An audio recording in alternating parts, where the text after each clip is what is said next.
Students, Hindi कक्षा में आपका स्वागत है। पिछले सप्ताह हमने राजस्थान की रजत बूंद के अभ्यास प्रश्न तथा निबंधात्मक प्रश्न और उनके उत्तरों का अध्ययन किया था। आज हम मूल्यपरक प्रश्न और उनके उत्तरों का अध्ययन करेंगे। इनको अर्थग्रहण संबंधी भी कहा जाता है और ये पैराग्राफ दिया हुआ है। कुएं की गहराई में चल रहे मेहनती काम पर वहाँ की गर्मी का असर पड़ेगा से लेकर बाल्टी में से कुछ रेत कंकड़ पत्थर नीचे गिर सकते हैं, टोप इनसे भी चेलवांजी का सिर बचाता है पर आधारित प्रश्न है। वैश्विक तापमान वृद्धि रोकने में आप अपना योगदान किस प्रकार दे सकते हैं? वैश्विक यानी विश्व भर में। चेलवांजी कौन है? उनके व्यक्तित्व से आप कौन कौन से मूल्य ग्रहण कर सकते हैं और अपना सिर बचाए रखने के लिए चेलवांजी को अपना आप क्या उपाय उनको बता सकते हैं? वैश्विक तापमान रोकने के लिए हम निम्न प्रकार से अपना योगदान दे सकते हैं। खाली जगहों में अधिक से अधिक संख्या में पेड़ लगाकर एवं उनकी रक्षा के लिए लोगों को जागरूक करके, पेड़ों की अंधाधुंध कटाई रोकने के लिए लोगों में जन जागरूकता अभियान चलाकर, कूड़ा करकट और पेड़ों की सूखी पत्तियों व टहनियों को जलाने के बजाय उन्हें रोकने के लिए, यानी लोगों को रोकने के लिए कि इनको जलाए नहीं, एक जागरूकता अभियान चलाएंगे। अभी 2 दिन पूर्व भी न्यूज़ में आ रहा था कि वो पराली जलाकर उससे पॉल्यूशन बढ़ जाता है और ऐसा कुछ विशेष प्रदेशों के विषय में भी कहा जाता है, तो न्यूज़ भी कभी कभार देखा करें। और चौथा है, पानी को बर्बाद होने से बचाने के लिए भी हम लोगों को जागरूक करेंगे। जो कुएं बनाते हैं उनके व्यक्तित्व से हम उनकी परिश्रमशीलता, उनके कार्य में कुशलता, उनकी लगन और सामूहिकता, परोपकार जैसे मूल्य ग्रहण करना चाहेंगे। चेलवांजी को सिर बचाए रखने के लिए हम निम्नलिखित उपाय बता सकते हैं। सिर पर कपड़े की पगड़ी बांधी जा सकती है। घास या पत्तियों की मोटी परत को भी टोपी बनाकर उस बर्तन की जगह रखा जा सकता है जैसे टोपी पहनी जाती है।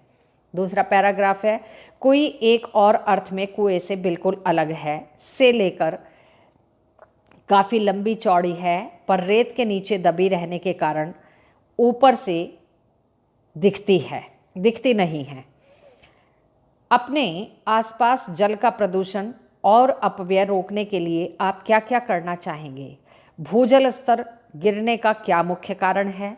इसके प्रति आप लोगों को कैसे जागरूक कर सकते हैं तथा वर्षा के जल का संग्रह करने के लिए या संचय करने के लिए आप क्या क्या उपाय अपनाएंगे? जल का प्रदूषण और अपव्यय रोकने के लिए हम जल के स्रोतों को गंदा न करें, इसके लिए लोगों को समझाएंगे। पानी की टंकियों, टूटी पाइप से बहते हुए पानी को रोकने के लिए लोगों का और प्रशासन का ध्यान उस ओर आकृष्ट करेंगे। बरसात के पानी को नालियों में बहने से रोकने के लिए भी, यानी उस जल को हम संचित कर लें, ऐसी व्यवस्थाएं करेंगे। घर के भीतर, पुराने समय में भी घर के भीतर आंगन में इस तरह के सीमेंटेड गड्ढे बनाए जाते थे जिनमें पानी को संचित किया जाता था। फैक्ट्रियों का दूषित जल नदी और झीलों में ना जाने पाए, इसके लिए भी हम अभियान चलाएंगे। लगातार भूजल का दोहन यानी अपव्यय, खर्च तथा कम वर्षा के कारण भूजल स्तर लगातार गिरता जा रहा है। इसे रोकने के लिए हम भूजल का दोहन कम करने की सलाह देंगे तथा वर्षा जल को छतों पर रोककर गहरे गड्ढों में उतारने के लिए प्रेरित करेंगे ताकि पानी रिसकर जमीन में समा सके। इसके अतिरिक्त कृषि प्रणाली में सुधार तथा कम पानी चाहने वाली फसलें उगाने के लिए भी लोगों को जागरूक करेंगे। वर्षा के जल का संग्रह करने के लिए हम लोगों को अधिक से अधिक तालाब बनाने और पुराने तालाबों की सफाई करने के लिए प्रेरित करेंगे। यहाँ एक बात मैं रोक कर बता देना चाहती हूँ कि आज तालाब देखने को ही बहुत कम मिलते हैं। पहले छोटी सी जगह में भी जो छोटे से कस्बे गांव होते थे उनमें भी 2-2 4-4 तालाब होते थे।